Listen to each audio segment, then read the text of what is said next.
Hello, everyone. Hey. Hey, Evan. Hi. As he said, I am Evan, and I am president of the YAF chapter here at Michigan Tech. For those of you who may not know, YAF is a conservative organization that has a presence on a lot of college campuses throughout the U.S., and we like to do things like host speakers such as Riley. We also have weekly meetings where we tend to discuss political topics or current events that are going on. And we meet Mondays at 7 p.m. If anyone's interested or has any questions, you can talk to me. We also have Andrew over here, our vice president, and Kelsey, our secretary, and Lauren, our treasurer. Without further ado, we have Riley Gaines here, who is a former Kentucky swimmer. She swam against Leah Thomas and tied, and after personally experiencing those injustices in women's sports, she has been going around the country speaking her views and just sharing about that topic. So without further ado, Riley Gaines. Thank you. Yeah, you almost forgot the word former swimmer. I like to call myself a swammer now because the thought of even getting in a pool kind of grosses me out.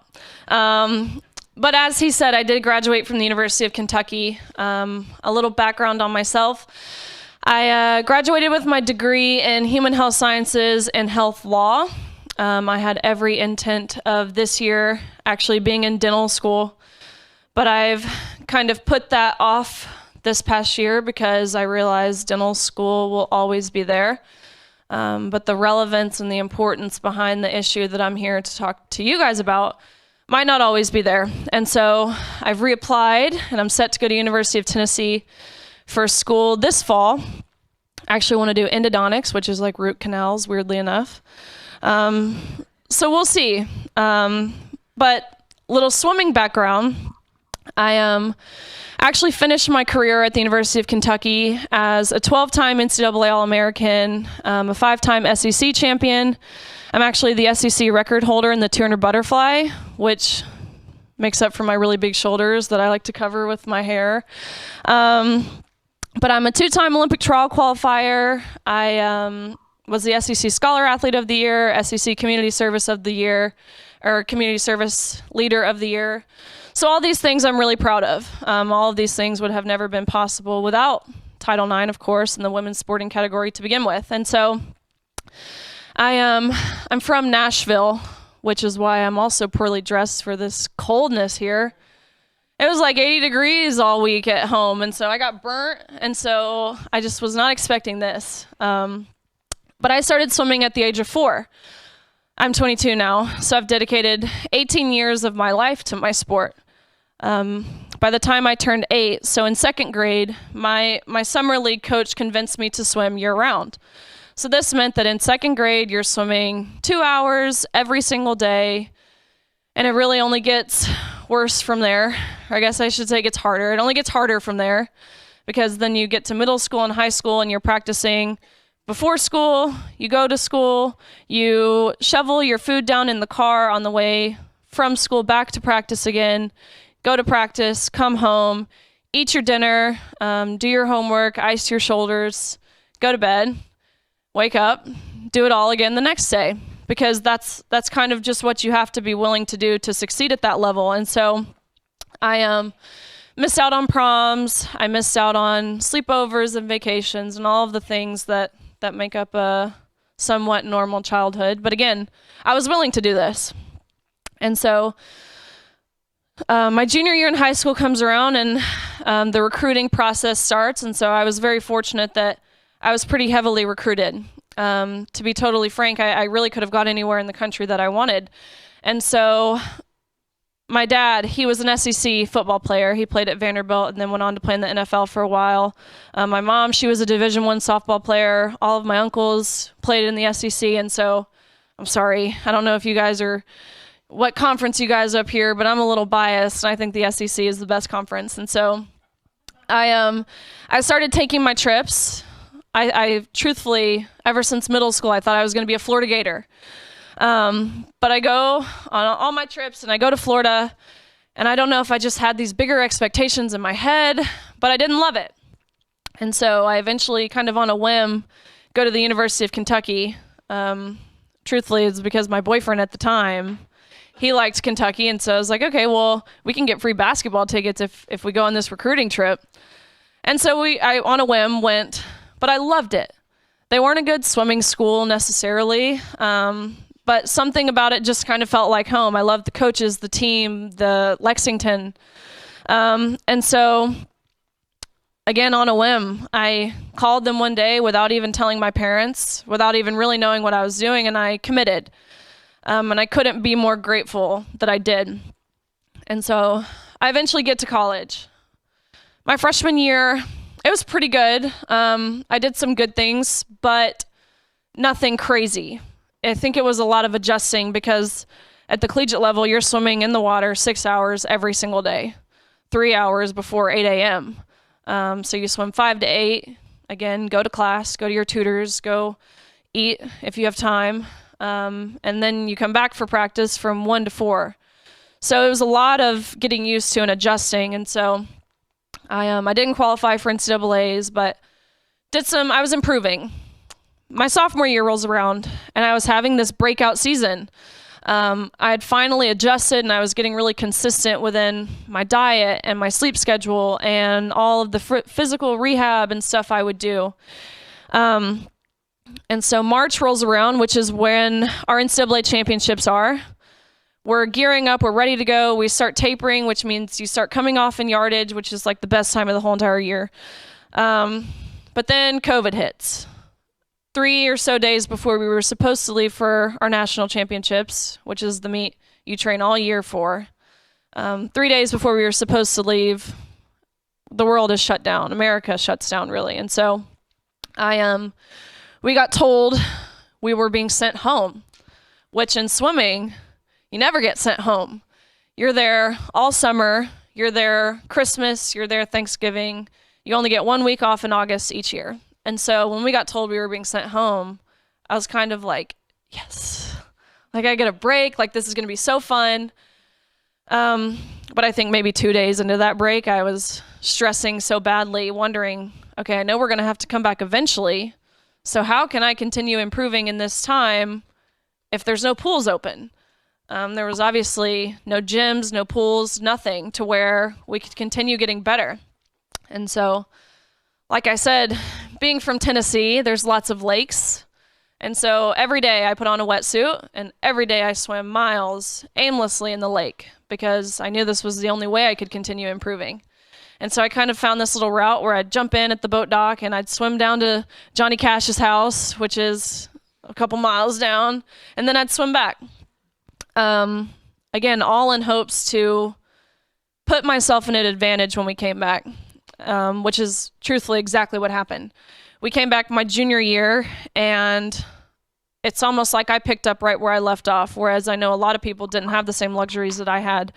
So I was at an advantage. I started doing really well. This was when I won my first SEC title. I qualified for NCAAs, and I finished top, I think I finished 7th in the country. And so I knew my senior year, I could win a national title. That's when I really set the goal because a lot of the girls who finished above me my junior year, they were graduating. I knew I was hopefully going to continue improving if I was doing everything I was doing now. And so that was my goal. About November of my senior year, so November of 2021, which is about the middle of our season. Our season goes from October or so, maybe September to March. So about in November, I'm on track to do that. I am ranked 3rd in the country behind one amazing female swimmer who I knew very well because like in most sports, especially at that kind of elite level, your top tier athletes know of each other, regardless of where you compete in the country, regardless of which school you swim for, regardless of what strokes you even swim, because you've grown up swimming against each other. And so the girl who was ranked 2nd, I knew very well, but the swimmer who was ranked 1st, I'd never heard of before. And of course, this was the first time that I became aware of a swimmer named Leah Thomas.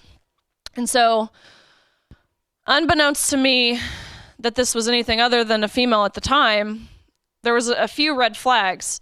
One of which being this was a senior. It's pretty rare to have someone their senior year come out of nowhere. 2, this was a swimmer from University of Pennsylvania, which is not a school that historically produces fast swimmers. Like in most sports, like basketball, you have Kentucky, who is historically a pretty good program. Take out maybe the past 2 or 3 years. But you have your schools like that. And so I was like, that's so weird. This person from University of Pennsylvania is leading the country by so much. The third red flag was that this was a swimmer who was ranked, if not first, in the top 3 in the country, and everything from the 100 freestyle, which is a sprint, and all the freestyle events in between until the mile. So if you think about this in terms of your Olympic runners, your best 200-meter runner is not your best marathon runner, but that's what Leah Thomas was in the world of swimming. And so there was all of these thoughts were kind of going through my head, my teammates, all of our minds, my coach even. So lots of red flags. And it wasn't until an article was posted a few days after these nation-leading times were posted, disclosing that very briefly, in a very brief sentence in this article, that Leah Thomas was formerly Will Thomas and swam 3 years on the men's side at University of Pennsylvania before deciding to transition. And I'm talking like just a brief sentence and then continued on with the article like they didn't just say that. And so my coach sent me the article, and he was like, because he knew my goals, he knew what I wanted to achieve, and he knew I could do it. So he sent me the article, and he was kind of like, you need to read this. And so I read it. And when I read it, I was shocked, of course, but truthfully, it was a sense of relief when I read it, because I was then able, out of my own curiosity, to look up who Will Thomas was. Was this a lateral movement? Was this someone who went from ranking first to continuing to rank first? Which is, of course, not what we saw. We saw the year prior when Leah was competing as Will. Will was ranked 462nd nationally at best amongst the other men. And so when I saw this, I thought this meant that the NCAA would see this for exactly how I saw it. Nothing opinionated about it, nothing deeply rooted in hate about it, just the sheer facts of it. The sheer facts of this is someone who went from ranking in the 400s, 500s, now trailing the women by seconds, which swimming is a sport that's measured in hundredths of a second. So when you have someone leading by seconds, obviously that's a rarity. But that is, of course, not how the NCAA saw it by any means. They saw absolutely nothing wrong with it. And so about 3 weeks before our NCAA championships, they announced that Leah Thomas would be competing with the women. And so I know it's impossible to speak for every single person on that pool deck, and I'm not going to act like I do speak for every single person on that pool deck, but I can wholeheartedly attest to the fact that I speak for the overwhelming majority of us, because I can wholeheartedly attest to the tears that I saw from the 9th and 17th place finishers who missed out on being named an All-American by 1 place. And I can wholeheartedly attest to the extreme discomfort in the locker room when there's someone with the opposite genitalia as you watching others undress. And I can wholeheartedly attest to the grumbles and talks of anger and frustration from these girls who, just like myself, had worked their entire lives to get to this moment. So that first day of competition was the 500 freestyle, which is an event that I don't do because that's too long. So I sat on the side of the pool that first day and watched as Leah Thomas won a national title, beating out many U.S. Olympians, beating out American record holders, beating out the most impressive female swimmers this country has ever seen, again, by seconds. But I think it's important to mention is, so how it kind of works is you have to swim prelims, then you qualify top 8, really top 16, but that top 8 comes back for that A final, and you'll swim it again at night. And so in the morning, I'm standing on the pool, I'm watching, I think there's like 8 or so heats, and so it's the last heat. Thomas is swimming, again, destroying everyone. But this girl is standing next to me who had just swam in one of the previous heats. I knew her name, but I'd never really spoken to her before.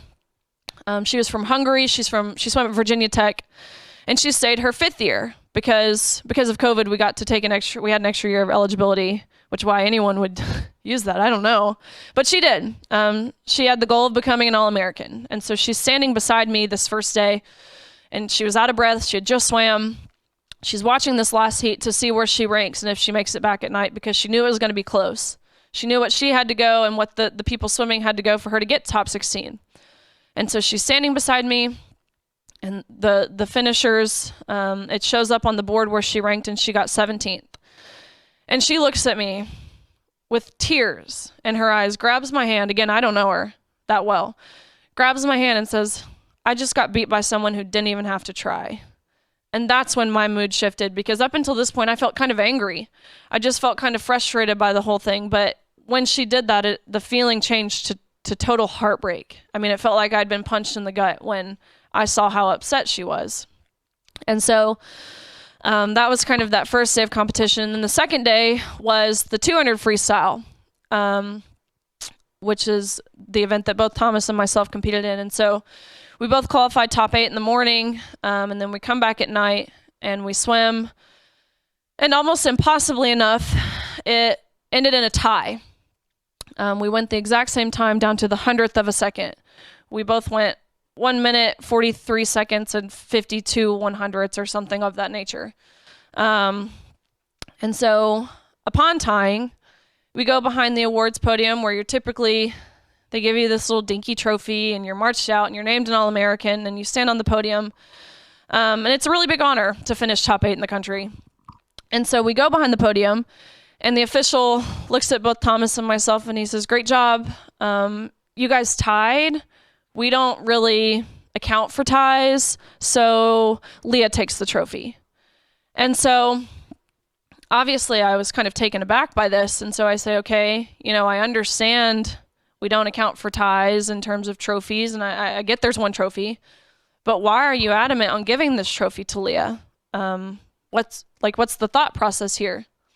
And he says, he stumbled on his words, because up until this point, no one had questioned anything they had done. So he wasn't prepared to be questioned. And so he kind of looks at me and he's, we're just doing this in chronological order.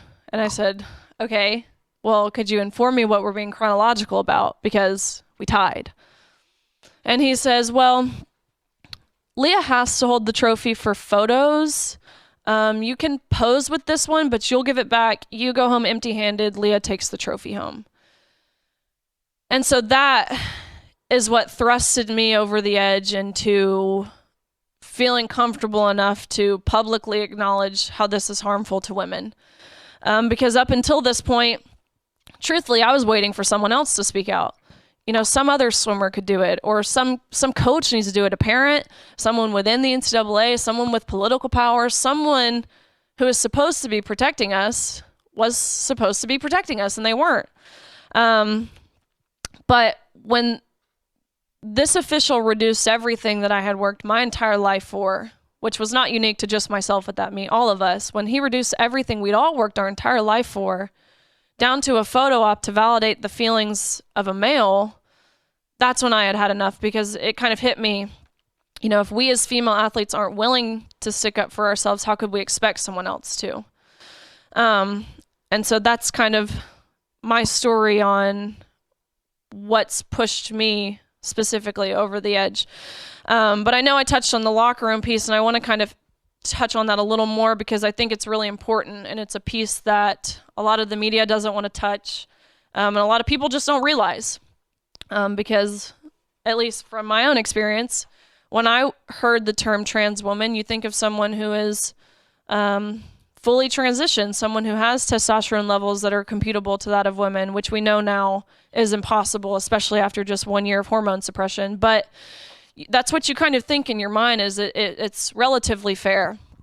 But I'll kind of set the locker room scene, the swimming locker room scene. It's not necessarily a place of modesty, to be totally honest. You, again, growing up, having to change in a locker room, you kind of become comfortable in a sense being vulnerable. These suits you put on, when you hold them up outside your body, it looks like it would fit like an infant. They're so tiny. It's kind of amazing that we can even really poke and prod and pull ourselves into these suits because, I mean, it takes probably 15 minutes to put these suits on. Your nail beds are like blistered and bleeding trying to tuck yourself in. But 15 minutes of which you're fully exposed. But again, you kind of have grown up doing it, so you're kind of vulnerable or comfortable being vulnerable doing that. But I can't even describe to you, truthfully, of course, the awkwardness and the feeling of embarrassment and the feeling of you're uncomfortable.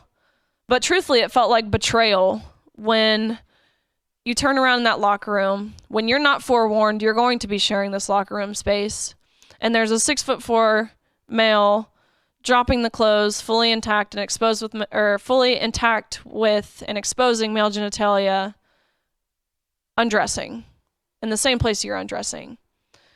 The locker room got silent. This is a place of buzzing and chatter. You get to see your friends from all over the country you haven't seen all year, and it got silent. And again, we were not forewarned, and so I immediately left the locker room. And I went up to one of the officials on the deck and I was like, okay, I know what your guidelines are for the competition, but what are your guidelines that allowed us to share a locker room with the opposite sex? And he said word for word, oh, well, we actually got around this by making the locker rooms unisex. So I'm sitting there, I'm like, unisex. Okay, so this meant that any man could have walked into our locker room and you didn't even bare minimum tell us of this? Not a warning, bare minimum. This meant that a coach could have walked in. This meant that an official could have walked in. Any male, not even just a self-identifying female, could have walked into that space where we were changing. So that's what the locker room piece looked like. But there's one more story I want to tell of our NCAA championships because, again, I think it's something the media has done a terrible job covering, and I think it's really important to highlight how the women's category is at jeopardy here. So, of course, the same meet where we have Leah Thomas, who is male transitioning to female, we had another trans swimmer who swam for Yale who was actually a female transitioning to male. Fully identified as a male in terms of pronouns, went by he, him, goes by the name Isaac, had a double mastectomy and swam only in a Speedo. And so I say this because I have no problem with Isaac competing with the women. Because Isaac, as long as Isaac isn't taking testosterone, because that, of course, would be cheating. But if Isaac is transitioning in all the ways except for taking testosterone, we have no problem with that because it's fair. It's a female competing with the females. Do what you want. But I say this because it highlights perfectly why trans men, which again are biological females, why they aren't competing against men. And it's because they would not be competitive against men, especially at that elite level. Isaac ended up finishing in the 100 freestyle, I believe top 5 in the country for girls. Isaac would have been nowhere near qualifying for the men. But now Isaac is taking testosterone and has switched over to compete with the men and finishes nearly dead last every single time, even amongst mediocre men. I believe in one of the few results I've seen of Isaac's this season, the only person Isaac beat was a male swimmer with one arm. And I don't say that to be funny. I say that to, again, highlight exactly the severity of this whole thing. And this is an all-American female swimmer. And so I wanted to touch on that piece. But after all this, I kind of thought, which I realized how silly it was for me to think this, I tried to give the NCAA grace. You know, maybe these rules, they were put in place a long time ago. They'll change the rules. It won't happen again. And so I started doing my own research, and I started to look up these rules. And I saw they were put in place in 2010. So I was like, oh, that was 12 years ago. They'll revise this. They'll revisit. They'll see how wrong it was in this one-off case, and they'll fix it. It won't happen again.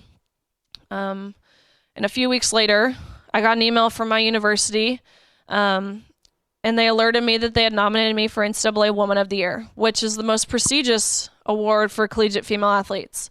It's something that encompasses your academics, your service, of course, your athletic achievements, but just the characteristics which would make one a successful citizen. And so I was so honored when I got this email because at Kentucky, we had the #1 WNBA draft pick.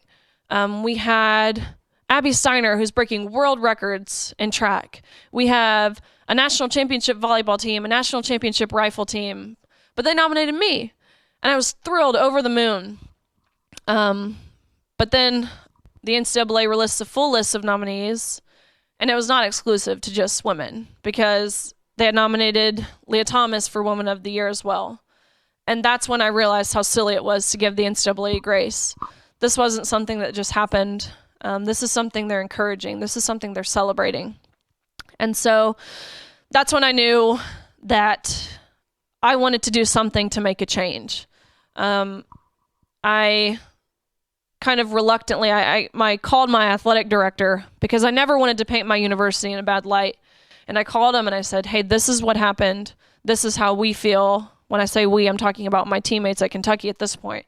This is how we feel, because there's 40 girls on my team, and 38 of them agree with exactly how I'm speaking. But called him, this is what happened, this is how we feel. How do you feel if I take a public stance on this? Which he said back, he was like, Riley, I love you. I would support you in whatever stance you took. I want you to feel free to speak your heart, speak your convictions. Which I, at the time, was like, okay, didn't think much of it, because I thought that's how any athletic director would act.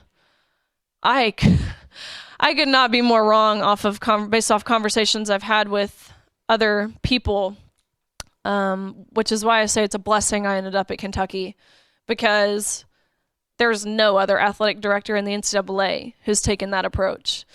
But I think we all can agree that swimming is a sport that doesn't generate lots of media. But at that meet, there was tons of people, tons of media outlets. There was both left and right-leaning outlets, and they were desperately reaching out to swimmers via Instagram, Twitter, whatever they could find your social media. They were messaging you privately, trying to get you to give a quote, to which no one did. And so after Leah Thomas and I tied, my inbox was full. And so once my athletic director said, speak your heart, I kind of reluctantly agreed to talk to someone from the Daily Wire and told her what happened, told her of the trophy incident, and it kind of blew up. I think for a couple reasons, one of which being everyone loves sports. There are things in the media and in politics specifically which are kind of boring, like the economy and the environment and different things. But everyone loves sports. It's something that resonates with everyone. 2, I think people saw the severity of what we were going through, really. And 3, I think the trophy incident, of how it was a photo op. I think that opened a lot of people's eyes. And so that Daily Wire hit quickly turned into Fox News and CPAC and all kinds of different things, which I never felt equipped for. I still don't feel equipped for. Clearly, I'm not a public speaker, or studied anything political or anything like that, which again, I hate that this issue has gotten political, but it was inevitable.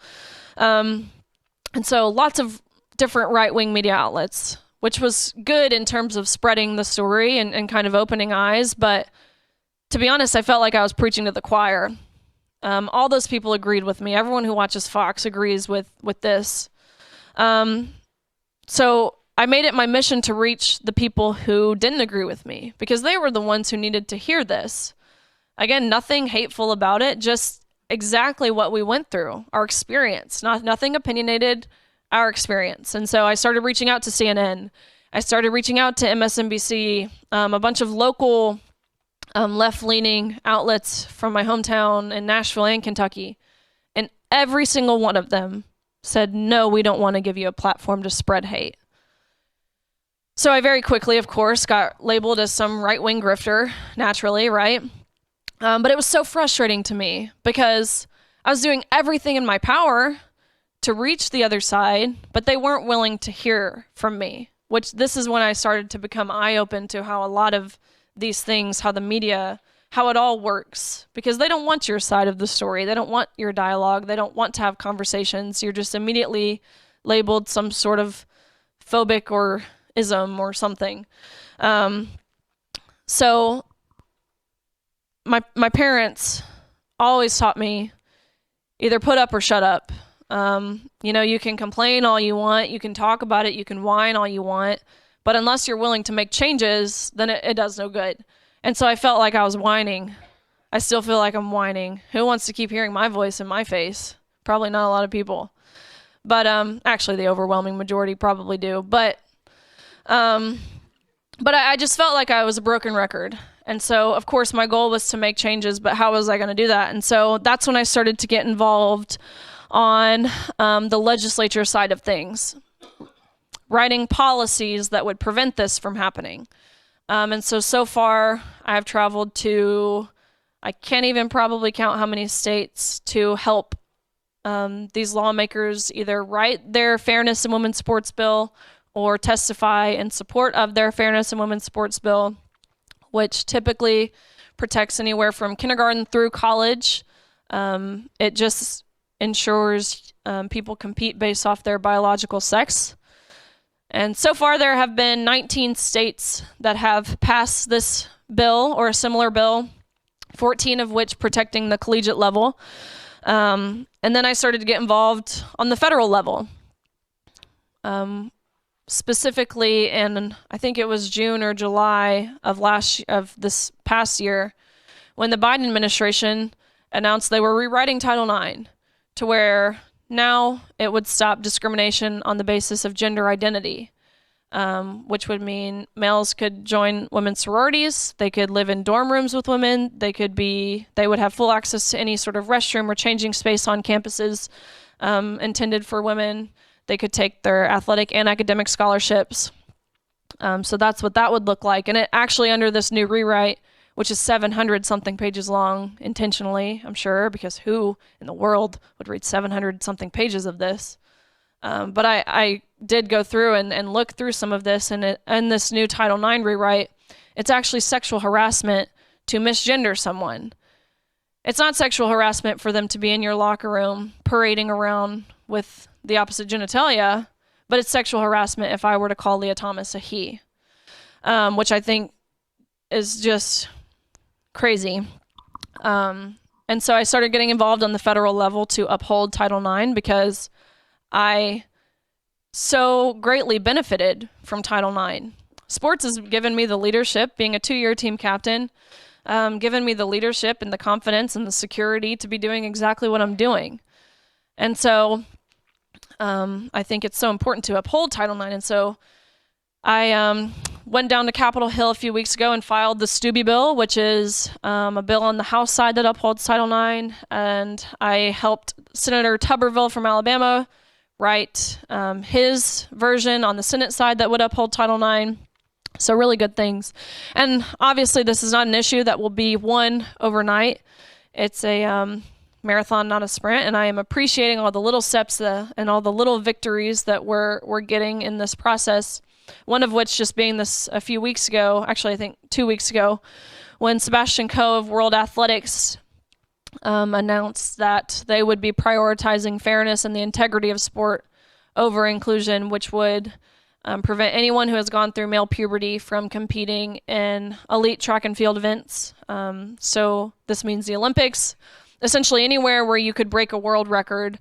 If you've gone through male puberty, you cannot compete amongst the women. FINA, which is essentially the same thing, but for swimming, they've done the same. So lots of good things. But there's one more story I kind of want to tell, because I want to touch on the silencing piece. I know I mentioned how amazing my athletic director, Mitch Barnhart, was, and I also mentioned how that is an anomaly. And so when I got nominated for this NCAA Woman of the Year award, this January they had a big conference where they were announcing the winner. It was in San Antonio, and so I went, but I did not go in support.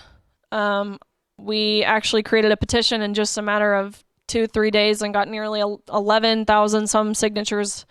That just the petition said for the NCAA to stop discriminating on the basis of sex.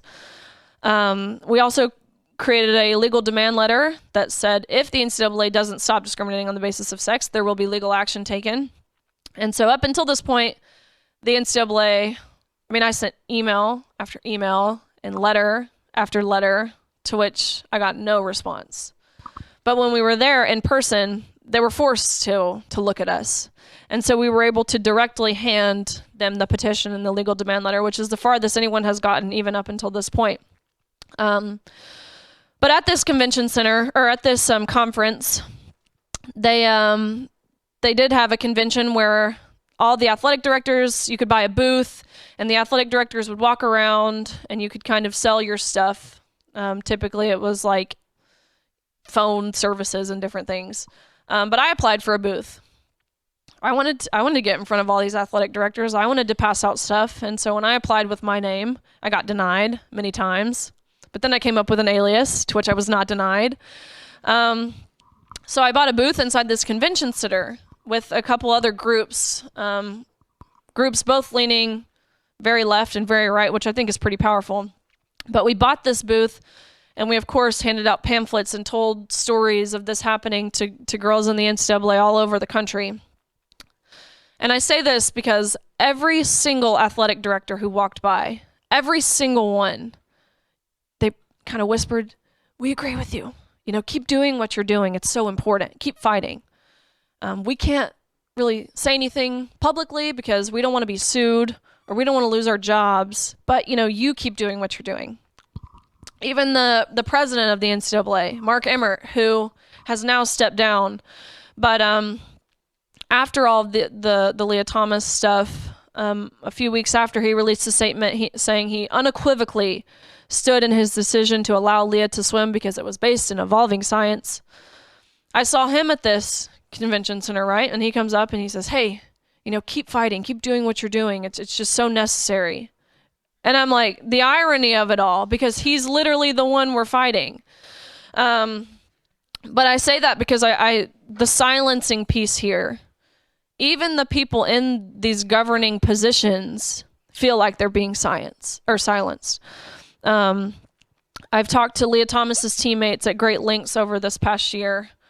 What they went through is actually it's just infringement on your freedom of speech. They were forced every week to go to mandatory LGBTQ meetings to learn about how just by being cisgender they were oppressing Lia Thomas. When they sent an email to their administration expressing their discomfort in the locker room, I believe it was 16 girls on this email thread as well as their parents, and I swear I have a screenshot of their response. Their administration responded back with, "If you feel uncomfortable seeing male genitalia in your locker room, here are counseling resources that you should seek." They were told that they cannot use their voice because their school has already taken their stance for them. They were told that they will never get a job, you will never get into grad school, you will lose all your friends, you'll lose your scholarship, you won't be able to play if you speak out. If you do happen to speak out and any harm, whether it be emotional, physical, mental, any harm whatsoever comes towards Lia Thomas's way, then you are solely responsible. And so these girls actually kind of want him to show his shirt to everyone. Would you show your shirt? Of course. It says, "Spread butt cheeks, not the Bible." So that's what I got to look at this whole time. Anyways, but these girls, they were emotionally blackmailed into silence.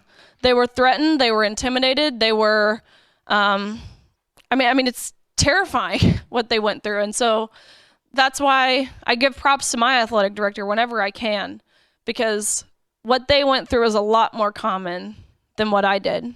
And again, I've talked to girls all over the country, and their stories are very similar. Even parents. I have parents reach out to me all the time who don't feel comfortable stepping on any toes or ruffling any feathers because they have a corporate job and, they're the breadwinner and they just can't risk not having a job to provide financial means so they could feed their family. And so the silencing piece goes across the board. But a year later now, our NCAA championships their NCAA championships this past year were in March, which Leah Thomas's time in the 500 still would have beat all of the girls this year by multiple seconds. A year after this, I'm realizing that this is a lot bigger than sports, what's happening. It's, they're changing our language. It's now offensive to use the term mother. It's offensive to say breastfeeding. We're now chest feeders. They've actually changed the Cambridge Dictionary definition of a woman. So they're changing our language. They're suppressing our speech. They're changing our language. This is looks kind of like Marxism to me, but whatever. It's bigger than sports. Look at what's happening in prisons. Even just this in recent weeks in California, of course. There was over 1,200 men who applied to be women in women's prisons, to get into women's prisons, because they realized if all you have to do is say I'm a woman to be housed with women, which sounds great to a rapist, and to get typically lesser charges. Women on average get lesser charges. It's more lenient, especially if you're a marginalized group. That sounds awesome, right? These are men convicted of kidnapping, child pornography, rape, horrible, heinous things. And 1,200 in recent weeks applied in California. But it's happening in Ohio, New Jersey, Kansas, all over. And these men are getting into women's prisons, and they're impregnating women. There was one male prisoner who identified as a woman and impregnated 3 different women in the prison, which is crazy. And I say this, but it's not to say that all transgender individuals transition to get into women's locker rooms or to win in women's sports. I do believe there are people with gender dysphoria out there, and I believe they exist, and I definitely believe everyone is entitled to their rights. But can we at least acknowledge how people can take advantage of the system that we have, whether that be in sports, whether it be in prisons or shelters, whatever that might look like? People are taking advantage of this, and we're seeing this, and we know this because it's happening at an exponential rate. It's rampantly around the country. Is this happening to women, especially in sports? And so I could list off example after example after example. I really could. Hundreds. But I will I'll give you just a few to wrap up, a few of my favorites. But there's a girl, her name is Blake Allen. She's from Vermont. A lot of you might have seen in recent weeks where there was a Christian school in Vermont who they were set, I believe it was a basketball team, they were set to go against another school in Vermont who had a male on their team, to which the school forfeited because they didn't, for their girls' safety, they didn't want to have to put their girls up against a boy. And now they're barred from the rest of the season because they took a stand on this. But there's a girl from Vermont. She's 14. She's a freshman in high school. Her name is Blake Allen. We've actually developed a friendship over this past 8 or so months, which is funny because I'm 22 and she's 14. My little sister's 14. But it's kind of weird. But she's awesome. But similar situation. On her volleyball team, they allowed a male, to which they shared a locker room, and all of these 14-year-old girls were uncomfortable. Being in all girls locker room at 14 years old is uncomfortable. But add a boy into the mix. And so they immediately left the locker room and went to their school administration and said, hey, we feel uncomfortable. Is there anything we can do? And her school responded with suspending her for misgendering Amity. Then fired her dad from his job because he took to Facebook to talk about it. They said the only way they would let her back into school is if she wrote a public apology and read it to publicly to the trans athlete, to which Blake said, no, I'm not doing that. And then she announced she was filing a lawsuit, to which her school quickly let her back in. And so that's a situation similar in a sense to mine. But there's also, I kind of forget to touch on this piece because in swimming, we don't have to really worry about it. But you do have to worry about injury. In in any kind of physical contact sport where you're throwing something at one another or running at each other or hitting a ball at one another or whatever that might look like. Again, I could go through all the science behind it. Men are on average 60% more muscle mass in their lower body, 50% on their upper body, all of the things. We know this. And so you do have to be concerned for injuries.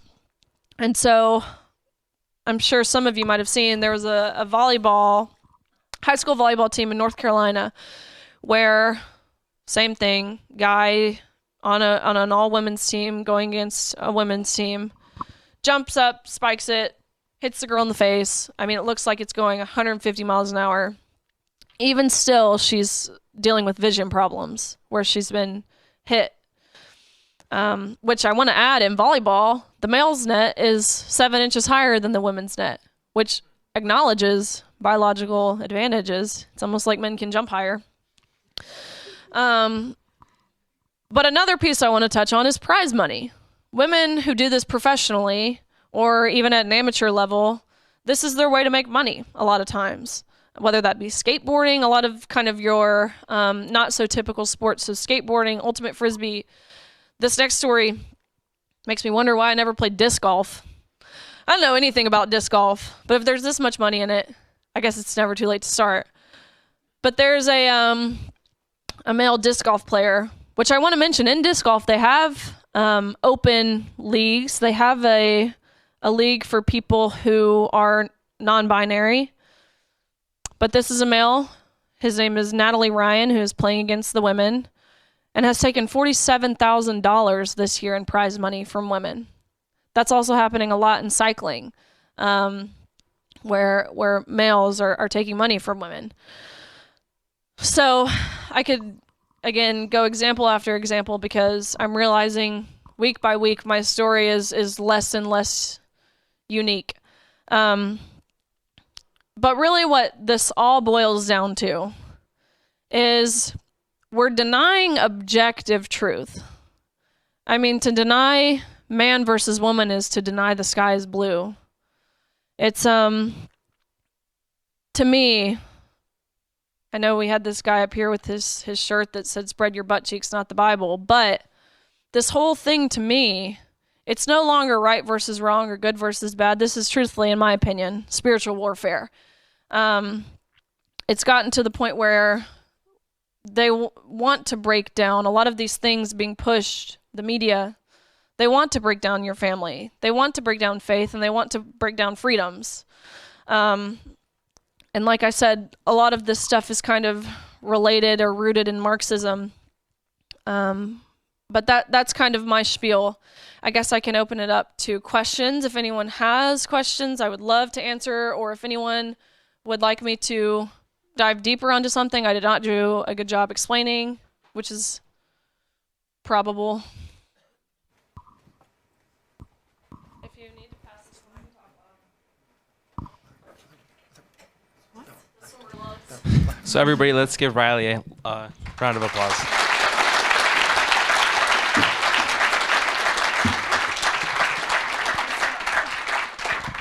So the first question comes from Garrett. What are some of the values someone learns playing sports in your opinion, and why is protecting the integrity of sports important? Absolutely. I like this question because a lot of when we talk about protecting women's sports, we think of it just for athletic opportunity, and that's the sole benefit of sports. But that could, like I said, truthfully, I accredit being secure in myself, being confident enough to do this, not letting any kind of protesters or naysayers get under my skin, to my sport, playing sports, knowing just the confidence that it gives you, setting goals, achieving goals, teamwork, all of these things are crucial. And they're lifelong characteristics that translate far beyond your sport. There was an Ernst & Young study that said 94% of C-level executives, so CEO, CFO, whatever, I don't know, all the COOs, things, whatever. 94% of these females were female athletes, which I think also shows how these are skills that will translate into your professional career, into your relationships, far beyond just your 4 years at college, or if you don't make it to that level, your 4 years in high school, whatever that might be, which is definitely a reason why I'm dedicated to fighting for this. It's not just the athletic opportunities. I have a little sister who's 14, and she's the Tennessee State champion in gymnastics. She's probably the best athlete of all of us, but don't tell her I said that. And I just can't imagine not fighting for her to get the same opportunities that I did, to be able to play, to be able to have a team that's like your family. And so that's why it really is so important to me outside of athletic opportunity. Amy asks, what is one thing you would tell young girls who love sports that are typically female dominated in our area, like dance? Is there a warning you wish you could share with them? What I've noticed a lot this past year is I'll have parents message me. They have young daughters 10 years old who are now discouraged to play sports, especially in places like Massachusetts or California or somewhere where this is happening at an alarming rate. Their daughter doesn't want to play sports anymore. They're discouraged. They don't see the point if they have to go against a male. And so my message to all these young girls who are playing sports or who want to play sports is to not get discouraged. Again, sports have provided me with so much, and I don't want anyone to not have that same opportunity. And that goes for trans individuals. I think trans individuals should play sports as well. Everyone should. But it's just about playing where it's fair and where it's safe for everyone. And my message to the parents of these young girls is to protect their daughters. We need more parents who will step on some toes and will be loud and will be bold and will protect their daughters, because I know, and again, in my experience, we weren't necessarily kids. We were all adults, 18 to 22 years old. But it still felt like our parents were supposed to be protecting us. So that's a parent's duty, in my opinion. And so my message to the parents is to be bold, be loud, and don't back down from what you know is right and you know is fair. Kayla asks, has Thomas ever reached out to you after you guys tied? No. Really, since the NCAA championship meet, Thomas only...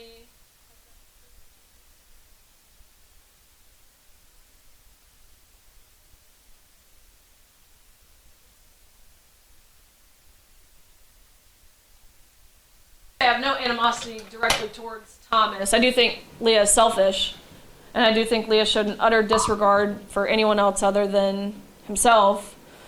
But in this interview, and this is why I say I think Leah is selfish, in this interview, Leah said that he would do whatever it took to be on the Olympic team for the females, which there's 2 spots for females.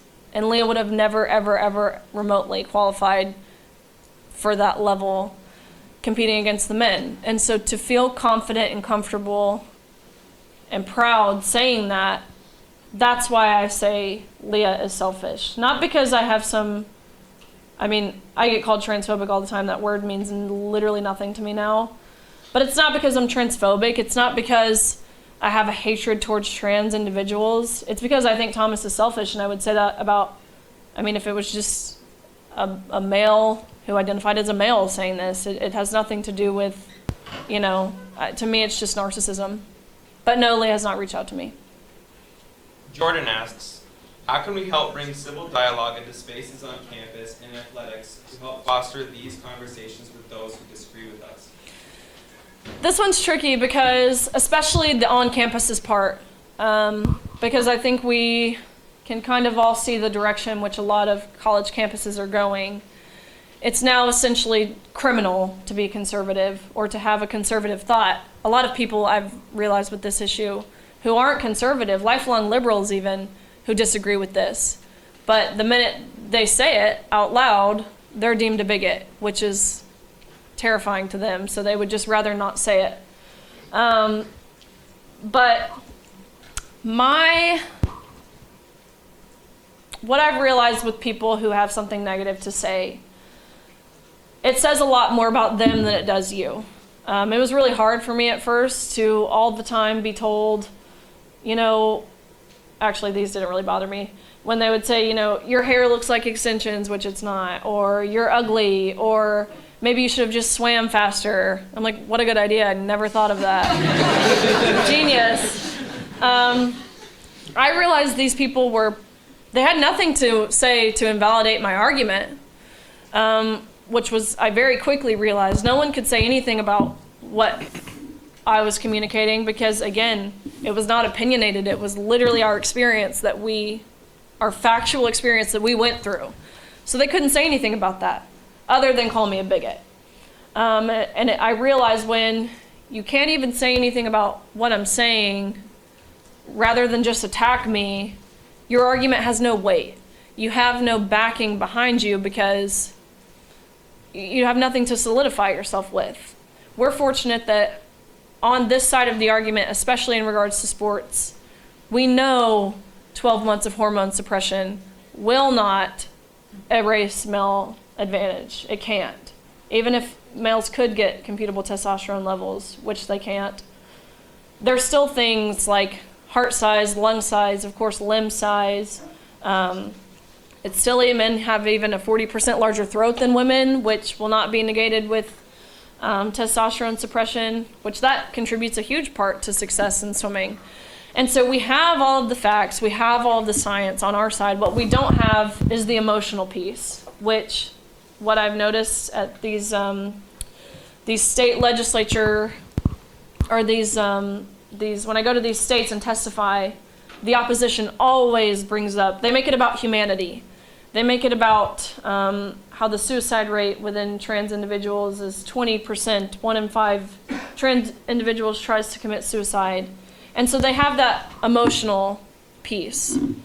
And so my recommendation for talking about this in a way is to bring up the biological female's emotion. Because who cared about our feelings? Who cared about our ability to consent in areas of undressing? No one. Who's asked us how we're doing since? One of Leah Thomas's teammates, who wants to remain anonymous throughout all this, she called me the other day bawling. And I said, what's wrong? And she just said, I still have nightmares about changing in a locker room with Leah. And I said, well, is there something that's deeper here? Like, I understand it's traumatic, but it's been almost a year, is there something else going on? And she said that when she was in high school, she was violently raped by someone she didn't know. And when Leah began to transition and she went to her coach and expressed how uncomfortable it made her feel because it was traumatic for her, her coach said, I'm sorry, you have to be kind and you have to be inclusive, and did nothing to protect her. So my advice is to, not in a manipulative way, but in a serious way, because it's something people don't think about, is the mental health or the aspects in all of this, the rights that are being infringed upon of the women. This is not an anti-trans movement, it's a pro-woman movement. Like I mentioned, everyone is endowed to rights, no doubt about that. Everyone deserves safety, everyone deserves privacy, everyone deserves fairness. But how can we achieve that without taking one group's rights away in hopes to make one smaller group's, how to make them happy and feel included? So that's kind of my advice and what I've found to work amongst people who don't want to inherently agree with me. Carter asks, while it is a large win to establish that anyone that has gone through male puberty should not compete in women's sports, this does not address the real issue, which is that men and women are vastly different. Why wasn't it written in a way that specifically keeps all men out of women's sports? That is a good question. To be totally honest, it's because they want to feel like they're appeasing everyone. The new FINA guidelines, which are the swimming guidelines at the elite level, the international level, It was a bold first step because they were the first ones to do anything. So it was a bold first step, but their guidelines say, unless you've transitioned by the age of 12, then you can't compete with women. So there's obviously some caveats there. I think asking anyone to transition by that age, I know this talk is not about gender affirming care, but at the age of 12, you just simply can't make a decision that is irreversible as taking either chemically or surgically transitioning. It has lifelong implications that people don't understand at that age. Our brains aren't fully developed until we're around 25. We're not allowed to get a tattoo until we're 18. We're not allowed to rent a car until we're 25. And so how are we allowed to change? You can't change your sex, but change our sex at the ages of 10, 12. That's crazy. But these guidelines, they know it's, for now, maybe enough out there that it won't be as prevalent, but they'll eventually need to redress it because people will get to the point. I believe the tides are starting to turn and people are opening their eyes, but people will get to the point. There will be parents who won't care if their child transitions at the age of 12. And so I think they did this to appease as many people as they can. Do you believe that there should be a separate league in sports for men who identify as women, or should there be only men and women's leagues? I think in an ideal world, in terms of finances, in terms of generating revenue, people playing, all of the things, in an ideal world, if we could have a trans league, I think it would solve a lot of problems. I think it's a way that everyone could have athletic opportunity, everyone could have chances for success. It's fair, you're safe. That being said, I don't know how realistic it really is. For the reasons mentioned previously.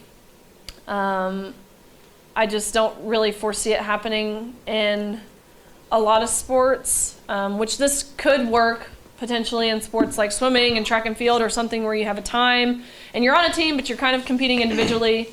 But what about team sports? That doesn't really fix that problem there. Unless, of course, you have a whole team of trans identifying individuals, but I know in some areas that might be harder to find. And so I think ideally it would work, but I don't know how realistic it really is to make happen. I've heard that protecting women in sports or bathrooms is demeaning and misogynistic. How can defending women's sports not give the impression of creating unnecessary distractions between men and women? Wait, can you repeat it one more time? I've heard that protecting women in sports or bathrooms is demeaning and misogynistic.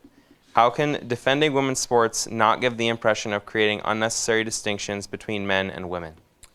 I've definitely heard that too. People who will say, which they have the whole meaning of the word messed up. And typically when someone calls me transphobic, my response is, okay, then you're misogynistic. But people do like to twist the word misogyny to ultimately include trans women under that term. What was the second part of the question? How can we what? How can we defend women's sports not giving the impression of creating unnecessary distractions between men and women? Distinctions, I'm sorry. Truthfully, there is no compromise for women to make here. There is, there's no compromise in terms of giving up something. We should not have to give up anything to allow men into our spaces or our sports. We're not a testosterone level. We're more than that.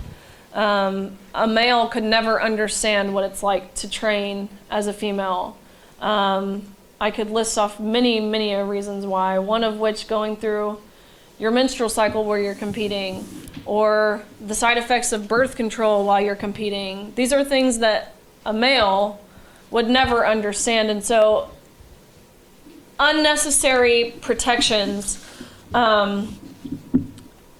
based off what I'm kind of advocating for, I don't think any of it is unnecessary. I believe it is all very necessary, and so I just think it's crucial that we protect off of these distinctions.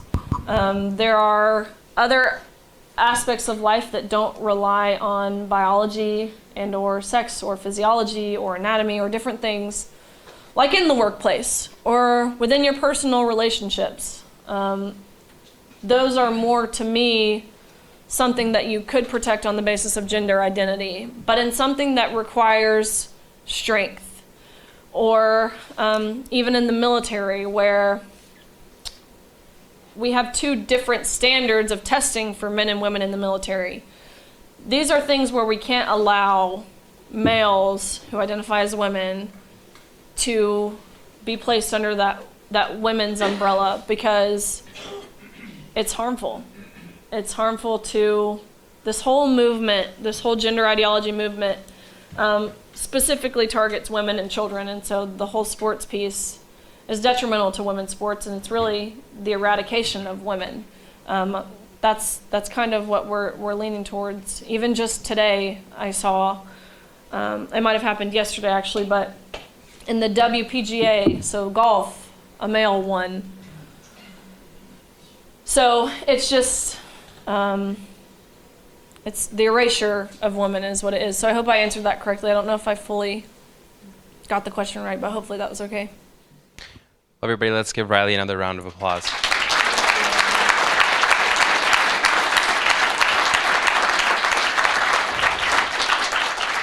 I would like to thank you all for coming.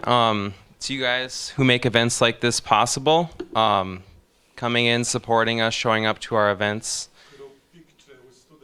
Yeah, if you are a student, we'd appreciate if you'd come forward for a group picture with the speaker. And once again, thank you for coming to our campus to speak.